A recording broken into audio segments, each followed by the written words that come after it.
You're listening to the Grace Plus Zero podcast, exploring the crossroads of culture, faith, and family from a biblical worldview. And now your host.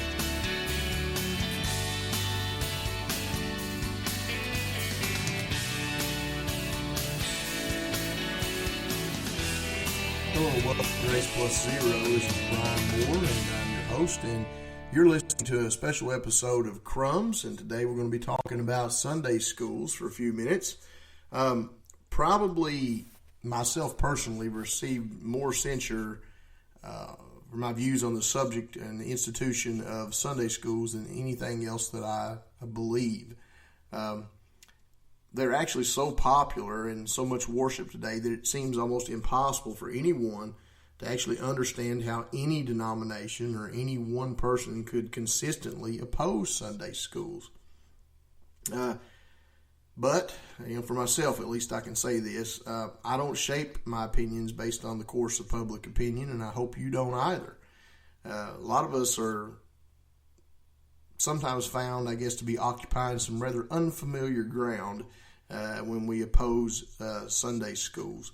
But nonetheless, people ask the question, I have had a few people, suggest this to me, but why do you oppose Sunday schools? They're a very worthy cause. They're very necessary and so forth. And I have found that probably the best way to answer that particular question is with questions.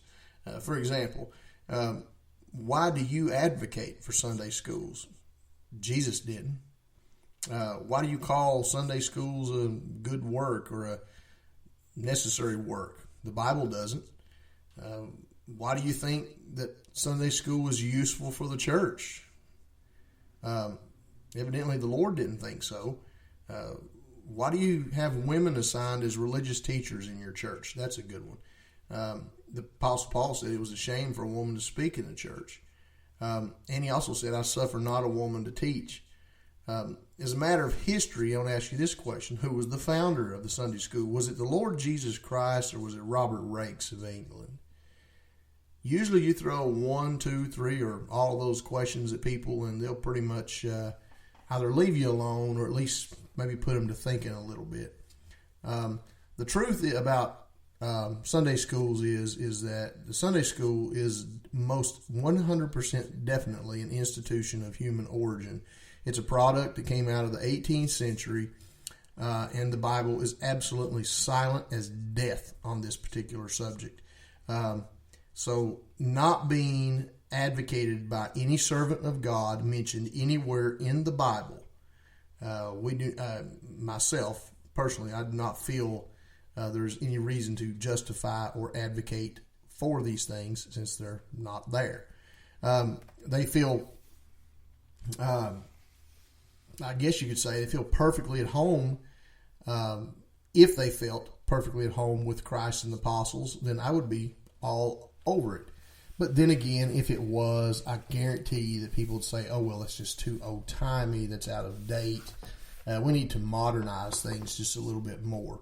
Well, I'm a little bit of that opinion too, to some extent. In other words, if the institution is necessary, as they claim that it is, then the Lord himself would have made some sort of precedent in the Bible for it.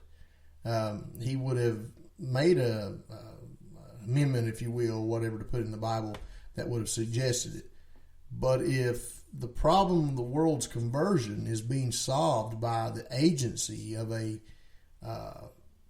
institution like Sunday school instead of the master himself, then there's a problem there. A lot of people are unaware of the fact that Sunday school started out, as I said before, in England, invented by a man by the name of Richard Raikes, who basically established Sunday schools as a Sunday opportunity for children that could not afford proper education. They could come into the churches after church services were over, and these children were given opportunities to learn the basics: reading, writing, arithmetic, and so forth. And it was originally something that was done for that particular purpose and that particular purpose alone. And now look at what's happened to it. It's sort of like letting the camel in the tent. Once you let the nose in, its nose is a little bit cold, so just let the nose in. And the next thing you know, the head's in. And then the next thing you know, the hump's in. And the next thing you know, you turn around and look, and you're in the tent with a camel. Well, that's sort of how Sunday school happened, and it did not start out the way it is now developed, or what it has now developed into. And that is an entirely different subject that we would like to talk about a little bit later on, and we plan to do an episode on that as well. But the next time someone asks you that question about Sunday schools, give it some consideration. Don't be ill with them, but ask them, where's that at in the Bible? Who came up with it? How did it originally start? Where did it originally start? What was the original intent of it? Is it a necessary institution? If it is, why didn't Christ and the apostles give any suggestion or any support for it? It's a modern institution. That's a fact. It cannot be denied. Till next time, I'm Brian Moore reminding you that from the rising of the sun to the going down of the same, the name of the Lord shall be praised.